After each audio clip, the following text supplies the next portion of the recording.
Hello everyone and welcome to Jacklet educational channel.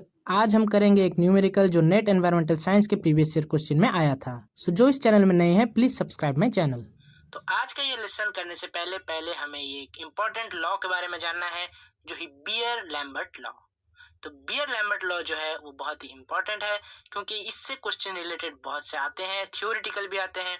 तो पहले जानते हैं कि ये लॉ किस चीज के बारे में बना है।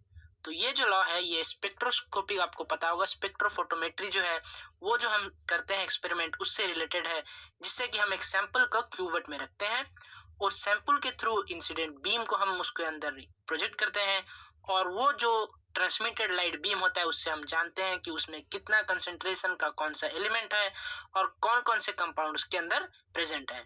तो ये जो स्पेक्ट्रोफोटोमेट्री का जो एनालिसिस है इसमें ये बियर लैम्बर्ट लॉ यूज होता है। और आइए जानते हैं कि उसका फॉर्मूला क्या है।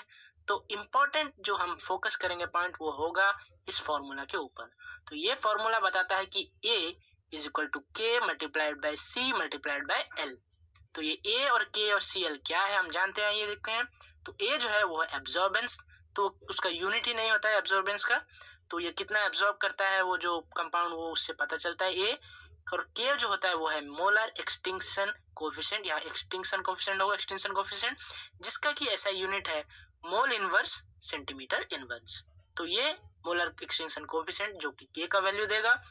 और C यहाँ पे जो है वो डिनोट करता है कंसंट्रेशन। तो कितना कंसंट्रेशन का हमने कंपाउंड लिया है उस क्यूवेट के अंदर एनालिसिस के लिए, जो कि उसका मोलर कंसंट्रेशन वो है C डिनोट करेगा।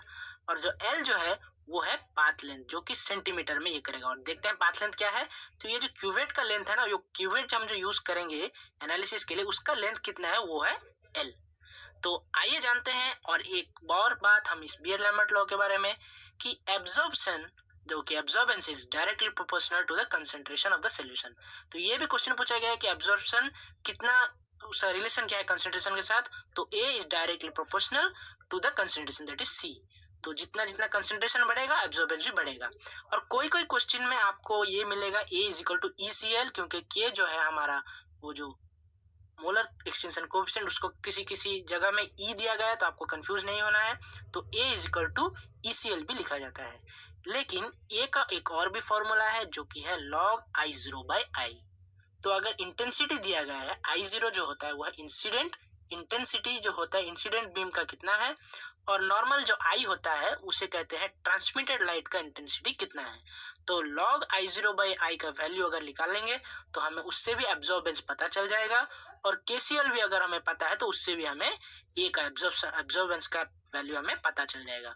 लेकिन आपको मैं एक टिप्स देना चाहूंगा कि ये जो लॉग का वैल्यू है आपको मिनिमम एटलीस्ट ये 10 लॉग का वैल्यू आपको याद होना चाहिए, कि log 1 is equal to 0, log 2 is equal to 0.3010, log 3 का वैल्यू है 0.48, log 4 का 0.60, log 5 का 0.7, और इसीलिए साइमल्टेनियसली ये बढ़ते बढ़ते log 10 को जो है उसका वैल्यू होता है 1। तो ये हम सबको मुझे आई होप कि याद है, लेकिन ये 10 हमें याद कर लेना चाहिए ताकि जो भी न्यूमेरिकल आए चाहे इससे रिलेटेड हो या फिर कोई अदर न्यूमेरिकल, तो हम आसानी से कर सकें। तो दिसंबर 2018 के एग्जाम में आया था नेट के, उसमें पूछा गया था कि student prepared A calibration curve by measuring the absorbance of 5 standard solutions of a compound at 300 nanometre. तो एक स्टूडेंट ने कैलिब्रेशन कर्व किया था, जो प्लॉट किया था, जो कि एक्स और वाई एक्सिस में लिया जाता है, और जिससे कि 5 जो स्टैंडर्ड सॉल्यूशन के एब्जॉर्बेंस को मेजर करने के लिए 300 नैनोमीटर में उसने किया था वो एक्सपेरिमेंट। और जो cuvette with a path length of 5 centimetre, तो वो जो क्यूवेट था जिससे उसने एनालिसिस किया था उसका जो पाथ लेंथ था वो कितना था ना, वो था 5 सेंटीमीटर, और वो स्पेक्ट्रोफोटोमीटर में यूज किया गया था उस एनालिसिस को। And the slope of the curve was 300 litre mole inverse. तो वो जो प्लॉट किया था जो ग्राफ था कैलिब्रेशन कर्व का, उसका जो स्लोप था वो था 300 लीटर पर मोल इनवर्स। तो उससे में पूछा गया था कि the molar absorptivity of the compound is how much. Options में थे 0.2 litre mole inverse centimetre inverse, या 60 litre mole inverse centimetre inverse, या 1500 litre mole inverse centimetre inverse, या फिर 5 litre mole inverse centimetre inverse. तो ये क्वेश्चन आइए देखते हैं किस तरह करते हैं, क्योंकि यहाँ पे ना के दिया गया या ना सी ना एल, तो डायरेक्टली कुछ दिया गया नहीं है, लेकिन फिर भी ये बहुत इजी क्वेश्चन है, हम इसे सॉल्व करेंगे। तो वो जो कैलिब्रेशन कर्व जो बोला गया है कि यहाँ पे स्टूडेंट ने प्रिपेयर किया था, उसका मतलब है उसने एक्स एक्सिस में कंसंट्रेशन को लिया और जो y एक्सिस में एब्जॉर्बेंस को लिया।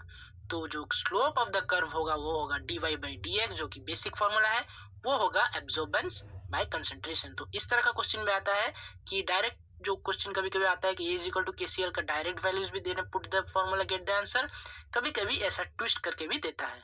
तो हमें स्लोप निकल जाएगा जो कि A बाय C, जो कि दिया गया है क्वेश्चन में कि 300 litre per mole, that is the slope of the curve. तो A बाय C हमें मिल गया। अब हम लिखेंगे कि गिवन क्या है। तो गिवन है length, that is L is equal to 5 centimetre, और A बाय C हमें मिल गया slope, that is 300 litre per मोल। तो A, C और L हमें मिल गया है। तो A मिल गया, C मिल गया और L मिल गया। तो हमें निकालना है मोलर एब्जॉर्प्टिविटी। तो हमें निकालना है कि K कितना है। तो K कितना होगा, हमें फॉर्मूला पता है, जैसा कि हमने पहले स्लाइड में डिस्कस किया, A is equal to KCL। तीन चीजें मिल चुकी हैं तो हमें A निकालना है। तो K is equal to A by CL, और A बाई C जो है वो दिया गया है 300, तो हम पुट कर देंगे 300 डिवाइडेड बाय L।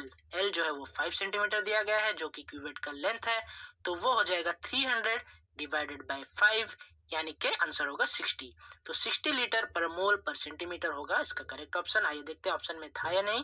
जी हाँ, बिल्कुल, ये जो ऑप्शन नंबर 2 होगा वो होगा करेक्ट ऑप्शन। तो इस तरह आप यूज करके फॉर्मूला को इजीली आंसर फाइंड कर सकते हैं, और ये A is equal to KCL हमेशा याद रखिएगा। So that's all for today's lesson. Follow me for further updates and don't forget to like, share and subscribe my channel. All the best to everyone.